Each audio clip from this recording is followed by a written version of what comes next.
AIIMS ಕಿಚನ್ಗೆ ಸ್ವಾಗತ. ಇವತ್ತಿನ ವಿಡಿಯೋದಲ್ಲಿ ರಾಗಿ ಅಂಬಲಿನ ಮಾಡ್ತಾ ಇದ್ದೀನಿ. ನೆನೆಸಿ ಮಾಡಿರುವಂತಹ ರಾಗಿ ಅಂಬಲಿ ದೇಹಕ್ಕೆ ತುಂಬಾ ಒಳ್ಳೆಯದು, ಹಾಗೆ ತಂಪನ್ನು ಕೂಡ. ಮೊದಲಿಗೆ ಒಂದು ಬಟ್ಲಿಗೆ ನಾನು 3 ಗ್ಲಾಸ್ ನೀರನ್ನು ಸೇರಿಸಿದ್ದೀನಿ. ರಾಗಿ ಹಿಟ್ಟನ್ನು ನಾನು 3 ಚಮಚದಷ್ಟು ಸೇರಿಸಿದ್ದೀನಿ. ಇದನ್ನು ರಾತ್ರಿ ನಾವು ಮಲ್ಕೋಬೇಕಾದ್ರೆ ರಾತ್ರಿನೇ ನಾವು ನೆನೆಸಿ ಇಡಬೇಕು.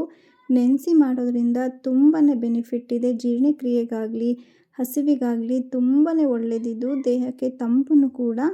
ಖಂಡಿತ ನೀವು ಈ ಬೇಸಿಗೆ ಟೈಮಲ್ಲಿ ಮಕ್ಕಳಿಗೂ ಕೂಡ ಮಾಡಿಕೊಡಿ. ಬೆಳಗ್ಗೆ ಹೊತ್ತು ನಾವು ಕಾಫಿ ಟೀ ಬದಲು ಇದನ್ನೇ ಕೂಡ ಸೇವಿಸ್ಬೋದು. ಅಷ್ಟು ಆರೋಗ್ಯವಂತಹ ರೆಸಿಪಿ ಅಂತಲೇ ಹೇಳ್ಬೋದು ಇದನ್ನು. ಇವಾಗ ಮಜ್ಜಿಗೆಯನ್ನು ಮಾಡ್ಕೊತಾ ಇದ್ದೀನಿ. ಒಂದು 1/4 ಲೀಟ್ರಷ್ಟು ಮೊಸರನ್ನು ತೊಗೊಂಡಿದ್ದೀನಿ. ನಾನು ಈ 1/4 ಲೀಟ್ರ್ ಪೂರ್ತಿ ಮೊಸರನ್ನು ನಾನು ಅಂಬಲಿ ಮಾಡೋದಕ್ಕೆ ಬಳಸೋದಿಲ್ಲ. ಜಸ್ಟ್ ಮಜ್ಜಿಗೆ ಮಾಡ್ಕೊತಾ ಇದ್ದೀನಿ ಅಷ್ಟೇ. ಈಗ ಒಂದು ಗ್ಲಾಸಿನಲ್ಲಿ ಸ್ವಲ್ಪ ನೀರನ್ನು ಸೇರಿಸ್ಕೊಂಡು ಒಂದು 2-3 ಸಲ ರುಬ್ಕೊಂಬನ್ನಿ ಅಷ್ಟೇ. ಸುಲಭ ವಿಧಾನದಲ್ಲಿ ಮಜ್ಜಿಗೆನ ಈ ರೀತಿ ಮಾಡ್ಕೊಬೋದು. ಇವಾಗ ಪೂರ್ತಿ ನೀರು ಹಾಕ್ಕೊಳ್ಳಿ. ನಿಮಗೆ ತೆಳುವಾಗಿ ಬೇಕು ಅಂದರೆ ಜಾಸ್ತಿ ನೀರನ್ನು ಸೇರಿಸ್ಕೊಳ್ಳಿ. ಸ್ವಲ್ಪ ಗಟ್ಟಿಯಾಗಿ ಬೇಕು ಅಂದರೆ ಕಡಿಮೆ ನೀರನ್ನು ಸೇರಿಸ್ಕೊಳ್ಳಿ. ನೋಡಿ, ನಾನಿವಾಗ ಮಜ್ಜಿಗೆಯನ್ನು ಕೂಡ ರೆಡಿ ಮಾಡಿ ತಗೊಂಡಿದ್ದೀನಿ. ಈಗ ನಾನು ಸುಮಾರು ಬೆಳಗ್ಗೆ ಒಂದು 7 ಗಂಟೆ 7:30 ಹಂಗೆ ನಾನು ಅಂಬಲಿಯನ್ನು ಮಾಡ್ಕೊತಾ ಇದ್ದೀನಿ. ನೋಡಿ, ತುಂಬ ಚೆನ್ನಾಗಿ ನೆಂದಿದೆ ರಾಗಿ ಹಿಟ್ಟು.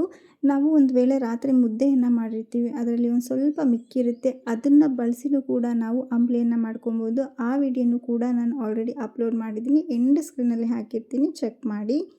ಈಗ ರುಚಿಗೆ ತಕ್ಕಷ್ಟು ಸ್ವಲ್ಪ ಉಪ್ಪನ್ನು ಸೇರಿಸಿದ್ದೀನಿ.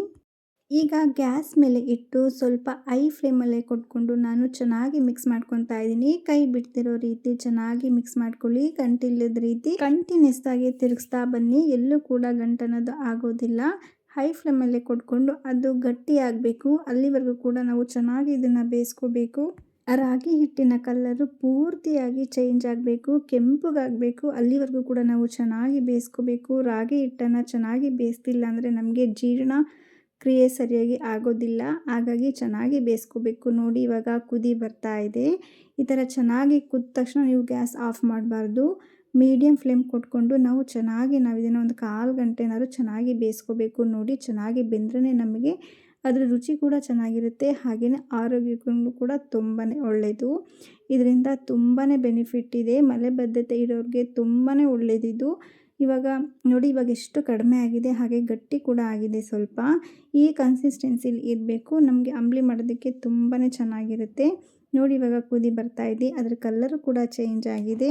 ಇವಾಗ ಗ್ಯಾಸ್ ಆಫ್ ಮಾಡಿ ಇದನ್ನು ಪೂರ್ತಿ ತಣ್ಣಗಾಗೋದಕ್ಕೆ ಬಿಟ್ಬಿಡಬೇಕು. ತಣ್ಣಗಾಗೋವರೆಗೂ ನಾವು ಕಾಯಬೇಕು.